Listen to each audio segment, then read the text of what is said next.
Hey, what's up, YouTube? Welcome back to my page, Money Making Juggernaut. I'm your host, Eric Richardson, the #1 educator in the asset recovery business. Today, we have another success story, and I have been waiting for this. This is probably going to be my new favorite success story. I got my man Eddie with me. He just got a deal in South Carolina, and he's been closing many deals, and we're going to talk about his success. So, what's up, Eddie, man? Go ahead and introduce yourself and tell everybody a little bit about your first deal. How's everybody going? This is Eddie. I'm here in the beautiful state of South Carolina. I've been working on this business in and out for about 2 years until I finally got really serious about it after educating myself a little more. I had that stint of that FOMO, that fear of missing out. And that basically came from me not properly educating myself and taking it serious and not being consistent. However, this deal that came through was from me properly educating myself, taking the course seriously, and just getting after it for the most part. So, you got your deal in South Carolina, right? Yes, absolutely. Great. Here in York County. Awesome. So was that a tax sale or a mortgage foreclosure?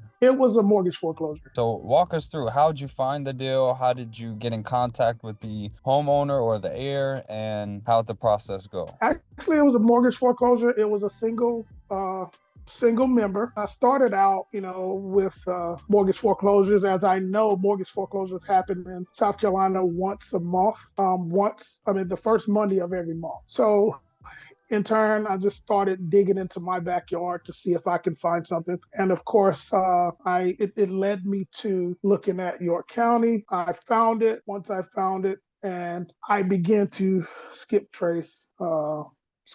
And find this lead. I actually found him on Facebook. Mhm. There was no secret to it. Couldn't really get any hits from the skip tracing, but I found him on Facebook. I saw one of his posts that it was recent, and I basically sent him inbox in his inbox, but then I went on the actual post and just told him to check his inbox. He Nice. checked his inbox, and the rest was kind of history. Awesome. And how much was that deal? That deal was $41,000 that he was owed. As a matter of fact, the surplus was $76,000. But of course, HUD had a judgment against him when Mhm. he brought the property in. He sold the property before that 5-year period was up with HUD when they give you money. So HUD wanted their money back. Yeah. That was the only lien that was on there. After they took their lien out based off the surplus letter, he was rightfully due the remaining $41,000. Awesome. And then what percentage did you charge him for assisting him? Initially, for assisting him, I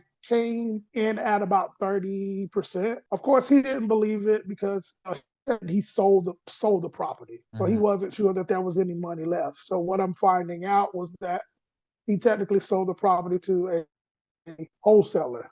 The wholesaler didn't perform and the house foreclosed. I charged him 30%, and then that he said that he was unsure and the money wasn't there. We negotiated it down to 25%. He Mhm. told me through text, if we can get it down to 25%, he'll sign the contract. I Mhm. agreed, got it down to 25%, got the contract to him the very next day. Well, I met him at a local Starbucks, got Nice. him under contract the very next day, and got the contract over to my attorney, and the ball started rolling. That's great. So you went ahead and executed immediately. You set that up in person. How would you describe your encounter with him in person opposed to other deals that you've done just talking to them on the phone? Do you see a benefit of working with them face to face? There is actually a greater success. I found great success with this one, working with him face to face, because I was able to get in front of him. We had a conversation. He explained to me why he could definitely need the money, and we just kind of hit it off and clashed. One of the greatest things that he just became a single father. Nice.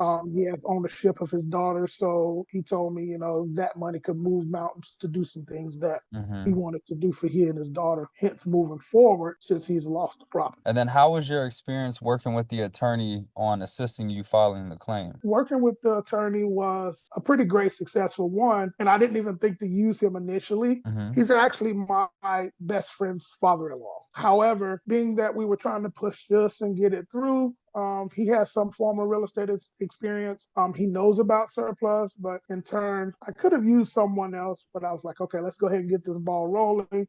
I Hmm. would rather get this one done first and fast So I have some assurance with the previous owner. And then the next one, I can probably divvy out and look into other attorneys. It actually kind of worked out. Awesome. That's good. So you got this deal under your belt. What are the next steps? How do you plan on moving forward now that you got the proof of concept? I know you've gone through the course. You're active in the community, answering questions, asking questions, getting involved. What does the future look like for you and your surplus funds business? The future is actually looking great. I'm working on another one down in Greenville County in the excess of 192,000. This person has a slight form of dementia, and his POA is actually out in Texas. So the communication is kind of bleak at this moment. However, they're conjuring up to pretty much work with me. I've already had the attorney speak with them to make them feel comfortable Nice. in moving forward. And yeah, I think this one is going to turn out really, really great. This next one moving forward. So anybody first starting out in this business, what could be some advice that you would give them? I would honestly say find you a mentor, find you a teacher, first and foremost. Second thing I would say, stay consistent, whether or not it's part time, whether or not it's full time. It's almost hard, impossible to try to do this full time starting out because of lack of capital, lack of funding.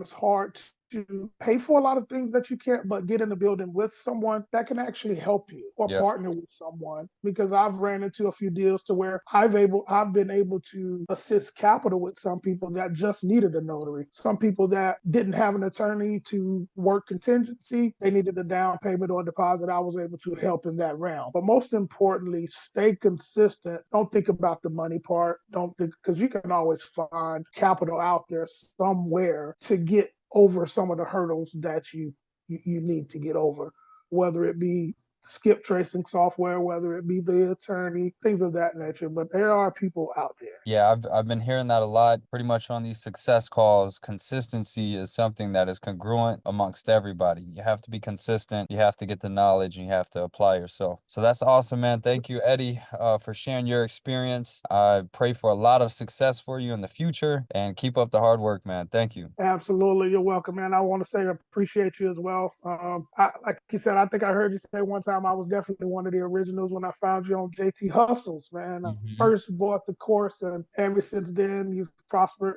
you've shared the knowledge, you've been the number one educator in this asset recovery business. That's no lie. And I basically owe it all to you, man. I appreciate that. Shout out to also my girl Bless Williams, man. She's really, really, really been a driving force behind yourself as well, and helping me get over some of these hurdles. So, yeah. Awesome, man. Thank you.